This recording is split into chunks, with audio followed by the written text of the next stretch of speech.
Praise the Lord. വീണ്ടും ഒരിക്കൽ കൂടെ വോയിസ് ഓഫ് ഗ്ലോറി എന്ന ഈ ശുശ്രൂഷയിലൂടെ നിങ്ങളുടെ മുമ്പിൽ വരുവാൻ, നിങ്ങളെ ശുശ്രൂഷിപ്പാൻ കർത്താവ് തന്ന ഈ നല്ല അവസരത്തിനായിട്ട് കർത്താവിനെ സ്തുതിക്കുന്നു.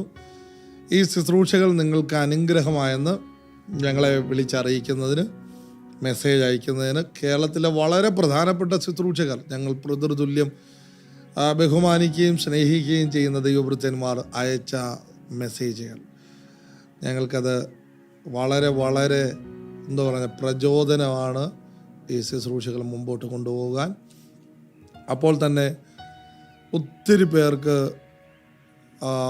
വേനലിൽ പെയ്ത മഴ പോലെ, മരുഭൂമിയിലെ വെള്ളം പോലെ ഒത്തിരി പേർക്കിത് അനുഗ്രഹമാണെന്ന് അറിയിച്ചതിൽ ഒത്തിരി സന്തോഷം. നിങ്ങളുടെ കമൻറ്റുകൾ ഇതിനകത്ത് എഴുതിയിടുന്നതിനകത്ത്, നിങ്ങളുടെ പ്രാർത്ഥന വിഷയങ്ങൾ എഴുതിയിടുന്നതിനകത്ത് ഒത്തിരി സന്തോഷം. നമ്മൾ ഇന്ന് വളരെ അനുഗ്രഹിക്കപ്പെട്ട കേൾക്കേണ്ടതായ ഒരു സന്ദേശത്തിലേക്ക് പോകുകയാണ്. ദൈവം നമ്മുടെ കുടുംബങ്ങളുമായി ബന്ധപ്പെട്ട ഒരു സന്ദേശമാണ്. ദൈവം എന്തിനാണ് പാർട്ട്ണറെ, ഭാര്യയെ, ഭർത്താവിനെ, കുടുംബം, ഈ ഇൻസ്റ്റിറ്റ്യൂഷൻ എന്തിനാണ് ദൈവം ഇവിടെ വെച്ചത്?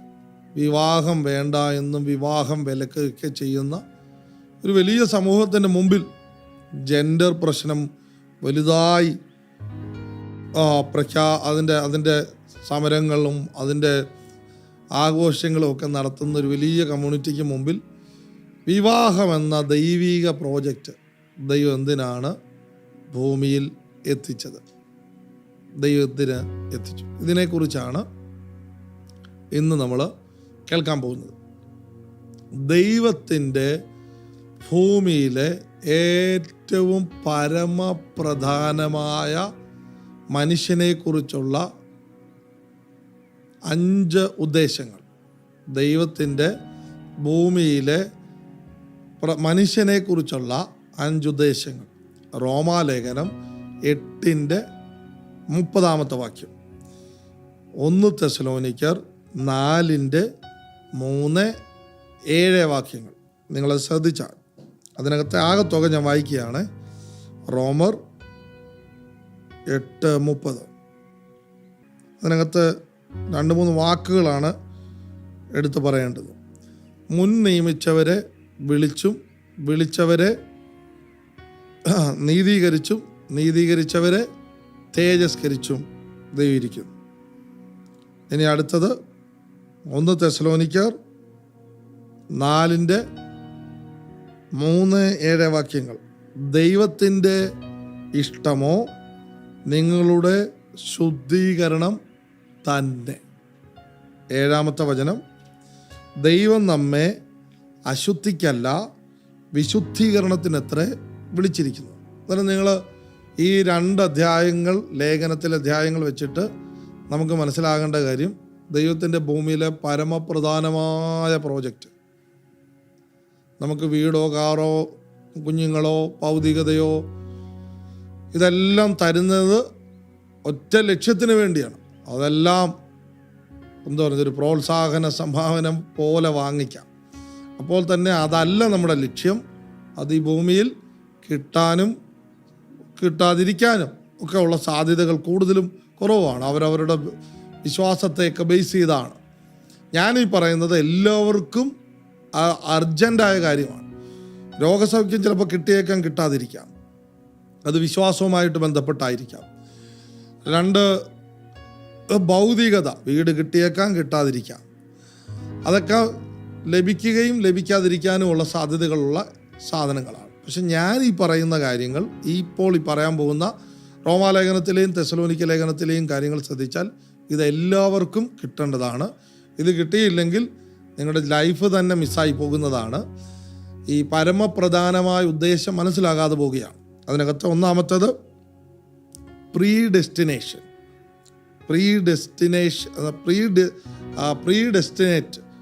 ആയ, അല്ലെങ്കിൽ മുൻ നിയമനം. 2 വിളി. 3 സാൻറ്റിഫിക്കേഷൻ. 4 ജസ്റ്റിഫിക്കേഷൻ. 5 ഗ്ലോറിഫിക്കേഷൻ. നിങ്ങൾ ശ്രദ്ധിച്ചാൽ ഈ 5 കാര്യങ്ങളാണ് ദൈവത്തിൻ്റെ പരമപ്രധാനമായ കാര്യം. അതിനകത്തെ 4 കാര്യങ്ങൾ നമുക്ക് ചെയ്യാൻ പറ്റില്ല. അതിനകത്ത് നമ്മുടെ പാർട്ട് അധികം ഒന്നും പറ്റില്ല. നമുക്കതിനകത്തൊന്നും ചെയ്യാൻ പറ്റില്ല. എന്തിനകത്ത്? മുൻ നിയമനത്തിൽ നമുക്ക് ഇടപെടാൻ കഴിയില്ല. ദൈവത്തിൻ്റെ വിളിയിൽ ഇടപെടാൻ കഴിയില്ല. ദൈവം നീതീകരിക്കുന്ന നീതീകരണത്തിൽ നമുക്ക് ആ നീതീകരണത്തിനകത്ത് നമ്മുടെ ഇടപെടിയിൽ വളരെ കുറവാണ്. തേജസ്കരണത്തിലും നമ്മുടെ ഇടപെടിയിൽ കുറവാണ്. എന്നാൽ വിശുദ്ധീകരണം നമ്മളെ കൊണ്ട് അല്പമെങ്കിലും ഇടപെടാൻ കഴിയുന്ന ഒരു ഏരിയ നമ്മുടെ വിശുദ്ധീകരണത്തെക്കുറിച്ചുള്ള ഏരിയയാണ്. അന്നേരം വിവാഹ ജീവിതത്തിൽ ദൈവം പാർട്ട്ണറെ എന്തിനാണ് തരുന്നതെന്ന് ചോദിച്ചാൽ, സത്യത്തിൽ ആ പുരുഷനും സ്ത്രീയും ആണും പെണ്ണും ദൈവത്തിന് അല്ലാതെ അതുവരെ വിവാഹത്തിലൂടെ സംഭവിക്കുന്ന ഒരു മനുഷ്യൻ്റെ മുമ്പിലും തുറന്ന് കാണിക്കാൻ കഴിയാത്തതും തുറന്നിട്ടില്ലാത്തതുമായ ജീവിതത്തിൻ്റെ രഹസ്യങ്ങൾ എല്ലാ മനുഷ്യരിലും ഉണ്ട്. ഒന്നുകൂടെ ഞാൻ ആവർത്തിക്കാം. അപ്പനെ മറച്ചത്, ടീച്ചറെ മറച്ചത്, കൂട്ടുകാരെ മറച്ചത്, വീട്ടുകാരെ മറച്ചത്, ദൈവത്തിന് അല്ലാതെ വേറൊരു മനുഷ്യനും മനസ്സിലാകാത്ത ഒത്തിരി കാര്യങ്ങൾ നമ്മിൽ ഉണ്ട്. അങ്ങനെ ദൈവത്തിന് മാത്രം മനസ്സിലാകുന്നതും മനുഷ്യർക്ക് മനസ്സിലാകാത്തതുമായ ഒരു രഹസ്യ മേഖല നമ്മുടെ ജീവിതത്തിലുണ്ട്. ആ സ്ഥലത്തേക്ക് നമ്മൾ ആരെയും വരാൻ അനുവദിച്ചിട്ടില്ല. ഒന്നുകൂടെ ഞാൻ പറയാം. ദൈവം എന്നത് നമ്മൾ അനുവദിച്ചില്ലെങ്കിലും വരുന്നതാണ്. പക്ഷെ മനുഷ്യരെ അവിടേക്ക് കൊണ്ടുവരാൻ നമുക്കിഷ്ടമല്ല. എന്തുകൊണ്ട് ഇഷ്ടമല്ല? ലഭിക്കുന്ന ബഹുമാനം നഷ്ടപ്പെടാൻ സാധ്യതയുണ്ട്. കിട്ടുന്ന അംഗീകാരം നഷ്ടപ്പെടാൻ സാധ്യതയുണ്ട്. അതുകൊണ്ട് നമ്മൾ അവിടേക്ക് ആരെയും എത്തിക്കാറില്ല. നമ്മുടെ ജീവിതത്തിൽ, എല്ലാവരുടെയും ജീവിതത്തിൽ അങ്ങനത്തെ ഒരു ബലഹീന സൈഡുണ്ട്. ദൈവത്തിന് മാത്രം അറിയാവുന്നതും മനുഷ്യർക്ക് അറിയാത്തതും. എന്തിനാണ് ദൈവം പാർട്ട്ണറെ അയക്കുന്നതെന്ന് ചോദിച്ചാൽ, നമ്മുടെ വിശുദ്ധീകരണത്തിനാണ് പാർട്ട്ണറെ ദൈവം അയക്കുന്നത്. ഈ പാർട്ട്ണർ, ഭാര്യ അല്ലെ ഭർത്താവ് ആകുന്നയാൾ നമ്മുടെ ജീവിതത്തിൽ വന്ന് അതുവരെ നമ്മൾ മറച്ചു വെച്ച ഏരിയയിൽ ചില നാളുകൾക്കുള്ളിൽ അവർക്ക് കടന്നു വരാൻ പറ്റും.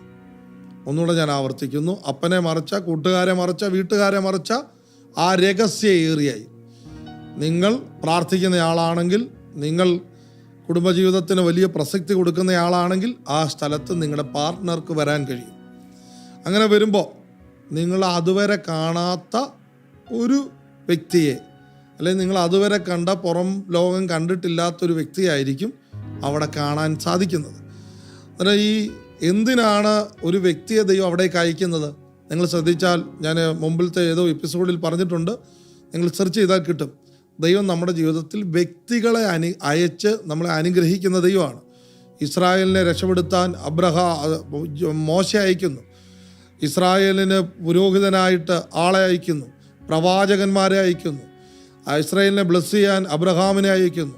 പ്രവാചകൻ മുഖാന്തരം, ഹോശയ പ്രവചനത്തിൽ വായിക്കുന്നത്, അവൻ പ്രവാചകൻ മുഖാന്തരമാണ് ഇസ്രായേലിനെ അടിമത്തത്തിൽ നിന്ന് പുറത്തു കൊണ്ടുവന്നതെന്നാണ്. അന്നേരം വ്യക്തിയെ ദൈവം അയക്കുന്നത് നമ്മുടെ അടിമത്തങ്ങൾ പൊളിക്കുവാൻ, രഹസ്യ മേഖലകളിൽ ദൈവം ഒരു സ്വാതന്ത്ര്യം തരാൻ ദൈവം വ്യക്തികളെയാണ് അയക്കുന്നത്. ദൈവം തന്നെ നേരിട്ടിറങ്ങി വരിക എന്നതല്ല, ദൈവം ചിലരെ അയക്കും.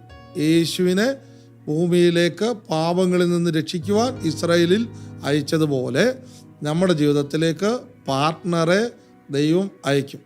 അന്നേരം വരുന്ന പാർട്ട്ണർ ചെയ്യേണ്ടത്, നിങ്ങൾക്ക് നിങ്ങളുടെ ഡ്യൂട്ടി ആ ആളുടെ ജീവിതത്തിലെ രഹസ്യ മേഖലയെ, ആരോടും പറഞ്ഞിട്ടില്ലാത്ത ഏറിയ ബലഹീന വശത്തെ നിങ്ങൾ കണ്ടുപിടിക്കുക. അടുത്തതാണ് വളരെ പ്രധാനപ്പെട്ടത്. എന്തിനാണ് ദൈവം അത് കണ്ടുപിടിക്കാനുള്ള അവസരം തരുന്നത്, അല്ലെങ്കിൽ അത് അനുവദിക്കുന്നത് ഈ പാർട്ണർ ദൈവത്താൽ ജീവിതത്തിലേക്ക് അയക്കപ്പെട്ടതായതുകൊണ്ട് ഉടനെ ഇങ്ങനൊരാളാണ്, ഇങ്ങനൊരു സ്വഭാവം ഉണ്ട് എന്ന് വീട്ടുകാരെയും നാട്ടുകാരെയും അറിയിച്ച് ആ ആളെ അപമാനിച്ച് ആ ആളെ നശിപ്പിച്ച് ഡൈവോഴ്സും വഹിച്ചുകൊണ്ട് പോകാനല്ല ദൈവം അവിടേക്ക് അയക്കുന്നത്. ഒന്നുകൂടെ ഞാൻ ആവർത്തിക്കാം.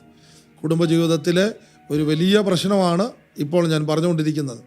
ഒരു വ്യക്തിയുടെ രഹസ്യ സ്വഭാവത്തെ കണ്ടുപിടിച്ച് നീ പോയി ആർക്കും മനസ്സിലാകാത്ത, അവൻ്റെ അപ്പനും അമ്മയ്ക്കും ഒന്നും മനസ്സിലാകാത്ത ഒരു സ്വഭാവത്തെ നീ കണ്ടുപിടിച്ചെന്ന് പറഞ്ഞാൽ അതിൻ്റെ അർത്ഥം ആ ഏരിയയിൽ പിടിച്ചതിനെ നാട്ടുകാരെ അറിയിക്കാനും വീട്ടുകാരെ അറിയിക്കാനും ആളെ തേജോവധം ചെയ്യാനും അല്ലെങ്കിൽ ആ ആളെ നിന്ന് നീ വിട്ടുപോകാനും അല്ല അത് അനുവദിക്കുന്നത്.